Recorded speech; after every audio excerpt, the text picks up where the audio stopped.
Welcome to a homegrown family podcast where we grow the produce and the kids. Hey everybody, welcome to a homegrown family podcast. I'm your podcast host, Joe Metler, and boy, are we having some great fall weather up here in the upper Midwest. Mid-80s, and the wheat's getting harvested, and the soybeans are browning up and well on their way. So, it's a great fall, although it is pretty dry out there, so looking forward to some moisture as well. Today we have a topic where we're going to be talking about the harvest and juice extraction of our apples and grapes that we've been talking about. In the previous episode, we had talked a little bit about our apples, and our apple orchard and the origin of the orchard and everything. And our primary fruits are grapes and apples. So I'm going to kind of start with apples here first. We've had a pasture apples, we call it, and my dad's pasture has a variety of different, like Johnny Appleseed style apples, anything from red crab apples to, green crab apples to larger tennis ball style yellow apples and things like that. And that's where we get a lot of our apples from. We also get apple trees from the yard and from relatives, and occasionally my dad will pick some up on his mail route, and my brother David will also pick some from neighbors that typically don't eat all their apples. So we get our apples from a variety of different sources. Let's talk about the harvest a little bit. So we have a couple of different methods we use. Obviously, anything that you can reach from your hands while standing on the ground. We utilize Dad's tractor. We utilize the truck, a step ladder. And we also sometimes put the ladder in the bed of the truck to reach all the high places. Or we use a tractor that has a loader on it and a bucket, and we can lift it up and get to higher spots in the trees. And we've also used an apple picker, which is kind of a tool that's like on a mop handle, I guess you could say, or a broom handle, about 6 foot long, and it has like a little cup in there, and then you kind of had some wires that come up, and you can kind of get up in there and put the wires behind the apple stem, and then just pull on it, and it'll land into your little bucket, I guess crate there that's in the top of your stick, and then you can pull it down, bring it to you, grab the apple out, and put it in your container. We have a couple of those that we're able to utilize to get those higher places also. There's definitely some advantages and disadvantages to those, and I'll kind of talk about that here in a little bit. Harvest containers. Traditionally, we started out with like cardboard boxes, putting apples in boxes and whatever kind of containers we could find. Until one day, my brother found an auction, David. He found an auction that was selling these harvest lugs. And maybe I'll throw a little link in the show notes here showing you what a harvest lug is. But it's basically just a plastic container, sits like 6-8 inches tall, and is like a foot wide by 3 foot long. Something like that. And they have a bunch of holes in them. So they're plastic, hard plastic. They're not really flexible at all.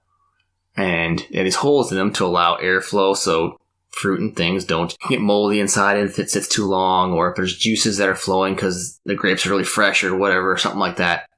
Or you have a rotten apple in there. It's just not going to sit there and soak in on the rest of the apples.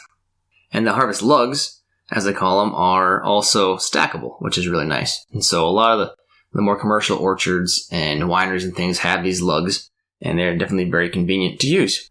When we harvest, we start using these lugs, and we usually start with clean lugs. We wash them with some soap and water or sanitize them. But make sure you have a clean container to start with. You don't want to start with something dirty that's going to be contaminating your apple from the start.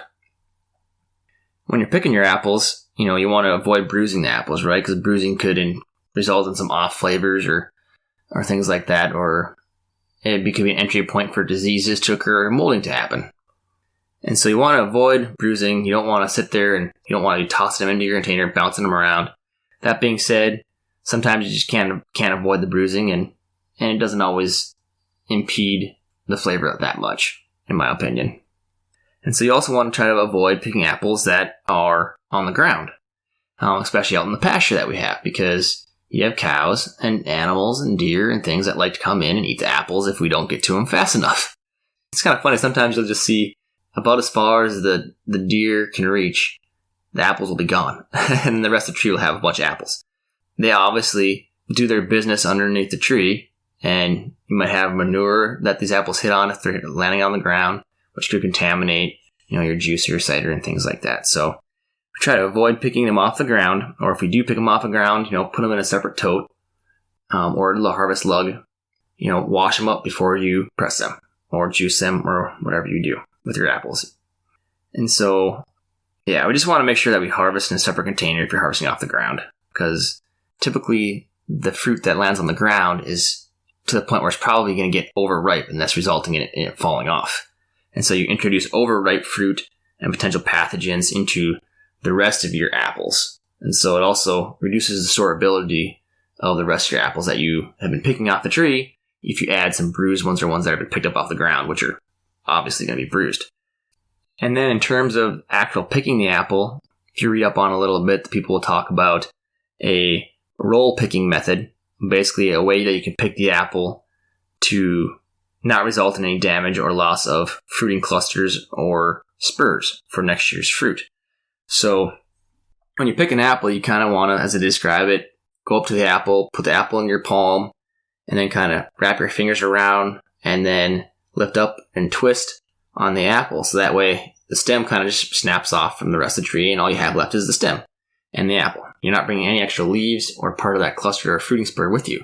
If you just grab the apple and pull, you could end up taking that fruiting spur with you and then reducing next year's fruit, or the amount of next year's fruit, or buds at least. So you kind of want to avoid that. So that's called the roll picking method. May post something on the show notes about that, but it's pretty simply put.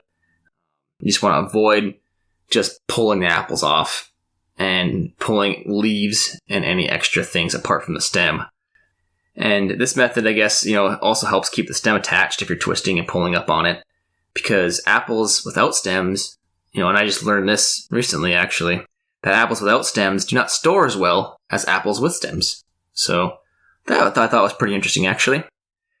And then once we harvest all the apples, we'll keep them in these lugs until we decide to press them for juice. My mom and dad have like a little commercial refrigerator that we can put in 15 of these lugs into. Maybe that's too many, maybe 10. Anyways, that we can keep some of these pasture apples in because they don't keep very long. And so it's nice to be able to get them on cooler temperatures. But otherwise, we'll do a lot of picking just a couple of days prior to pressing. And we'll take care of them as fast as we can. Shifting gears a little bit in the harvest component, then we have grapes. And our grapes aren't much different. They are on a trellis system. And so they have one wire on top that we kind of train a vine up. And then once it hits the wire about 5 feet tall, they go in both directions. And so to prepare for harvest, we like to go through the vines and kind of trim back some of the vines of the grapes, kind of exposing the actual grapes and reducing the amount of vines in the way when it comes to harvest, just to make it easier. So right off the bat, we used to use Felco pruners for basically everything when it comes to trimming down the grapes or doing grafts or cuttings or things like that. We always used to use these Felco pruners, and why not use them to harvest the grapes with and just snip a little stem above the cluster and you're good to go. I think about after one or two of us got nipped our fingers a little bit, we decided just to find a different method. And we ended up using what is called a grape fork. And so a grape fork is more of a safe method for harvesting your clusters of grapes. This grape fork it's kind of like, a utensil of some sort. We have a nice little grippy handle, and then it comes up and it's going to be basically a little V that has blades on both sides, kind of like a razor blade. And so this V comes up, but then there's no blades on the outside, so it's kind of guarded. As you're collecting this grape, you hold onto the cluster with one hand, and then you take this other hand that has the grape fork in it, and you're able to push it on the stem, and then it basically cuts the stem, right? And then you grab a cluster and you lay it down into your lug. Because if you throw your grapes down into the lug, then you start squishing things and you lose juice and you lose yield. That's kind of how we harvest grapes. It's not much different than the apples, other than the methodology of actually picking the grapes is a little different. It does take a lot of time. We have a lot more cultivars of grapes, I think, as far as sorting out if we're selling to any wineries. We also want to keep each lug labeled with specific apples or grapes. Just so that way, if we do a batch of certain juice, we kind of know this apple or this grape does produce a lot of nice flavors. And so we'll keep our Sauv Rouvois separate from our Frontenac Blanc, separate from our Valiant. I think this year we had, it was like 20-something lugs of Valiant, so that was kind of cool. And we did sell some grapes to a place here in Fargo. And so we ended up pressing, I think it was like 65 gallons of juice for them. So that was kind of nice to get a little bit of return on our investment, not just for hobby brewing or juice for our family. So it's nice to be able to help support some of our hobbies, as David and I would call it. Yeah, so we have all these grapes and all these apples that are now in our cider room, as we call it. And our cider room is kind of a cool story, actually. So our cider room kind of originated from a milk house parlor. So if you go back and listen to the episode, The Man, the Beast, the Legend, my dad will talk about how he was milking cows back in the day when he first started farming. And so we have this milk room parlor that we no longer use because Dad got out of the dairy and moved into beef. And so it's kind of this empty room. This bulk tank was taking up a lot of space, and we didn't really utilize it a whole lot that I remember. It's also the room in which the water moves into the barn. And so we always have to keep it heated and everything and things like that. So eventually Dad took the bulk tank, made it into a water trough for the cows, and then kind of gutted the room out of all the piping and things that were used for transporting milk within the barn. And there's also another room that we called it more like the office. I think it's where Dad did a lot of his bookkeeping and things like that, but it also had like the water pressure tank in there and some other things. Dad kept the refrigerator in there. It had all the medicines and things like that for the animals. And so we took that room and the milk house room, milk parlor room, and took out the wall in between, and then made a large room that was basically twice the size, maybe even 3 times the size of the milk room. And the one half started slanting down into the lean, where the lambs and the mothers of the lambs had their early days of living in the barn. We kind of kept them in individual stalls in the lean. To keep any manure or anything like that out of that area, it was slanted towards that area to keep it out of the milk room. And so we put some cement back on the floor on that side and kind of level it out. And we re-insulated the walls a little bit better because the barn was pretty old. Needed some new insulation. Anyways, we ended up redoing this whole space in the barn to be able to utilize as our grape processing area to help press and juice and crush apples and crushed grapes and destem grapes and things like that. It's kind of multi-purpose room. And we also use another half of that room for meat processing, when we do our venison and things like that. And we have stainless steel tables that we can use for that, and a stainless steel sink that we installed, so it's kind of a neat ordeal, kind of a neat endeavor. And it's kind of been growing and growing every year. It seems like we added something a little bit different or a little bit new. So yeah, so that's kind of cool. And so we have this, kind of go back to, we're done harvesting and we have all these grapes and apples. And so the process to extract the juice is similar but yet different between the two. And so kind of going to start with the apples again. We basically had an apple crusher that we had to hand crank. It was a hand cranked apple crusher. And so we have one individual that would put the apples from the lugs into the hopper area of this hand crank. Another person would sit there and crank the apples out into a 5-gallon pail that has been sanitized, and so then we end up with this mash, as they kind of call it, or crushed apples that were in these pails. And so I'll back up a second there and talk quickly about the type of sanitizer I use. I use a sanitizer called Star San, and it's basically an acid sanitizer for surface sanitization. And you can read up on it, but it's Star San, STAR space SAN. And it basically has a couple different types of acids in it, and so it gets the pH down below what bacteria and some other things like that can survive at. That's worked really well for me, and you basically just soak it. We have a tote set aside during this whole process that has just this solution of Star San in it, 1 ounce per every 5 gallons of water. But we have this tote that's pretty large, that has the right ratio in it to get good sanitization in it. And we'll put our pails in there, we'll circulate them around so that the whole entire pail is covered in this solution. And we let it sit for like 5 minutes. So once it's diluted in water, you should wear gloves and goggles and stuff to prevent, eye contamination and things like that. But yeah, that works pretty well for me. You can get that in almost any of the brewing places, or even online at Amazon. So Star San. There you go. So now we have all these apples that are in these pails getting ready to be put into a bladder press. Can you imagine a cylinder that has a bunch of, it's basically like a big screen, right? Like a cauldron that you use to rinse your vegetables in the sink, your noodles or mac and cheese or whatever.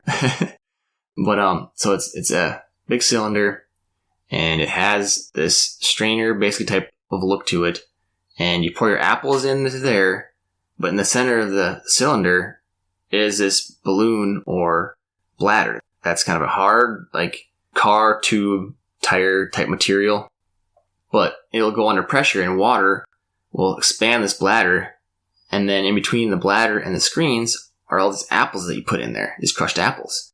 And so you put it on a lid on it. After that, it'll expand and it'll push the apples out into the screen, basically pushing out any type of moisture that it can. So it's kind of still, mechanical, but it has a bladder.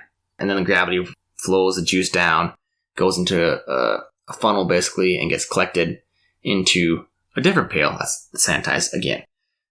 With the apples, I think we put in, 1.5 to 2 lugs in a press, and end up getting about 2 gallons of press, depending on the apple. Some apples are more juicy than others. Sometimes crab apples are not as juicy. And so it kind of just depends on how much you're going to get per press. But boy, that juice that comes out of that press is like the best apple juice I've ever tasted. Just coming fresh off the apples like that. Oh, so good. And so then we have this fresh pail of a 5-gallon pail of juice. At that point, I think I'm going to go back to the grapes here quick. So grapes are kind of a similar process. So we ended up, we have juice set aside for the apples. And now the grapes, we don't put them through a mechanical crusher per se. But what we do is put them through a crusher destemmer. Problem is with the grapes, with the bladder press, is that all the stems could poke holes into your bladder press, which is kind of an expensive thing to replace. So we want to remove all the stem material as much as possible.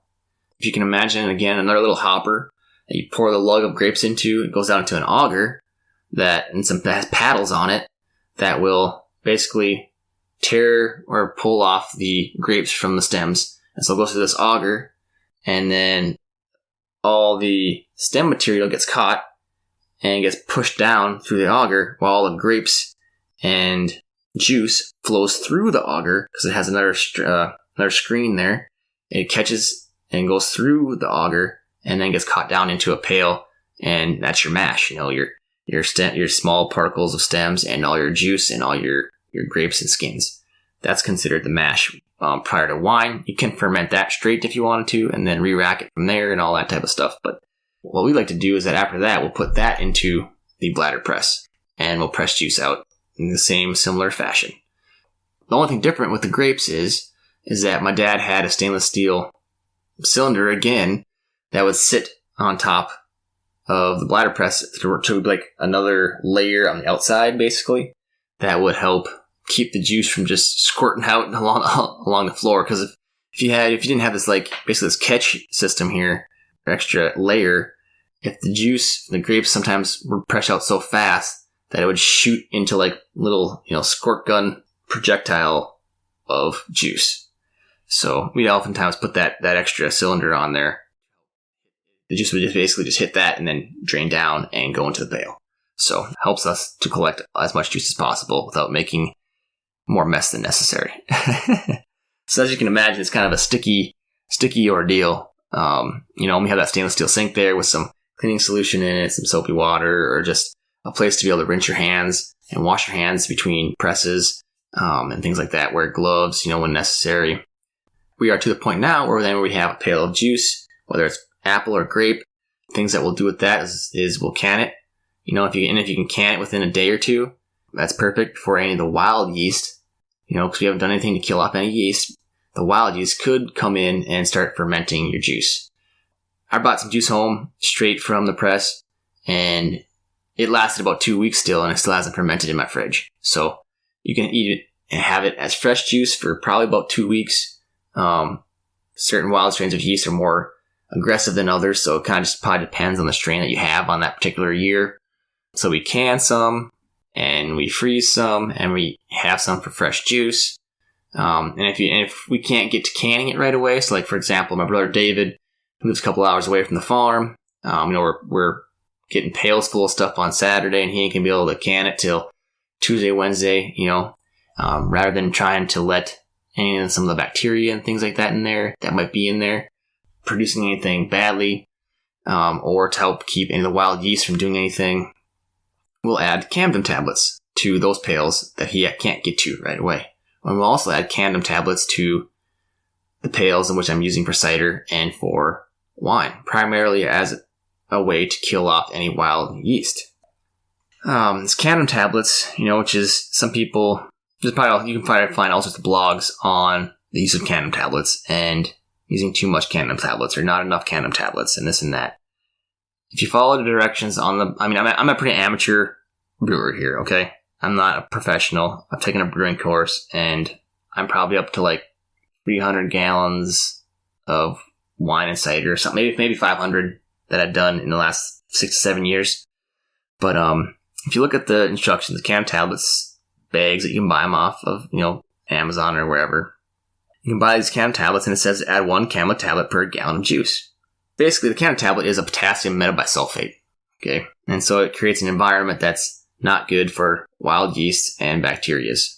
And then part of the process of the interaction with the juices is that it'll exert or dissipate, free sulfur dioxide. So this ratio of 1 tablet to 1 gallon of juice will essentially be 30 parts per million of free sulfur dioxide or sulfates in your wine or your juice.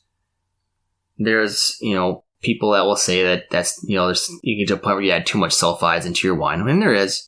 But as a general rule of thumb, from what I hear, you can use a Camden tablet, 1 tablet per gallon of juice. You can use 1 tablet in the beginning to kill off any wild yeast. You can use another tablet during re-rack in your wine making process, and you can use another tablet pre-bottling. And so you can use up to 3 tablets per gallon of juice, and you should be pretty clear of having too many sulfates. If you start adding more tablets on top of that, then you gotta start measuring probably how much sulfates you have in your wine, okay? General rule of thumb. But definitely don't go in blindly adding Camden tablets. Campden tablets, I guess. It's CAMPDEN tablets. We add 1 per gallon of juice. So 5 per 5 gallon bucket. And I like to add the tablets into the bottom of the pail before the juice pours into the pail. So that way it helps stir that around for me. I don't have to worry about sticking sanitizing a spoon and stirring in between each batch. Let the gravity work in its favor and mix the juice for me. And then I just say that you shouldn't add any commercial yeast to this pail of yours till 24 hours after the Camden tablets have been added. I also wouldn't go back and can anything within 24 hours, just to allow all the sulfur dioxide to dissipate and leave the juice. So that being said, having an open exit for air to escape your fermenter container or the container in which you added the tablets to allow this sulfur dioxide to dissipate. I personally don't really worry about that a whole lot. I'm putting it in a 5-gallon pail, putting it on a sealed lid with 5 tablets in it, and I'm transporting it, a couple hours. And I usually wait 24 hours, more like 48, before I do anything with my wine or cider making process. And then once I'm adding yeast and adding things like that, this pail is open to the air, so it's slowly releasing the buildup of sulfur. And then as I ferment, it's losing air. As I re-rack, it's getting exposed to air, and I'll re-rack multiple times. So I'm not worried about any of that. But some people say you can put a newspaper over the top if you're afraid of debris landing in your pail or things like that. But the Camden tablets do help kill off some bacteria and things like that too. So you should be fine. But I would not recommend going straight from opening up the pail to putting it in the can or, and closing up the jar. Definitely let it aerate for a little while before you do anything with it after 24 hours. So then we're to the point where we have 5-gallon pails of apple juice or grape juice. Like I said, some of it goes to canning, some of it goes to fresh juice, and some of it goes to freezing, which we don't add Camden tablets to because canning, you're cooking it, so you kill off anything. And then freezing it, you're freezing it, so you kill off most things. And then if you're drinking fresh juice, it takes a little while for these bacteria and things to multiply and create a problem. So you're good. So we have this juice, 5-gallon pails full of each, and they make their way to my basement where all the brewing begins. That's where I do most of my stuff, is in the basement. This time of year, it smells like a brew house. It smells a little yeasty, but it's also kind of, I don't know, for me it's kind of a pleasant smell. but eventually it turns into a sweeter smell as I get more refined in the process, and then it turns into palatable flavor. We'll leave this episode at that, because then we'll move into talking about brewing, winemaking, and cider making coming up. So thank you all much for your attention. I appreciate all the listeners.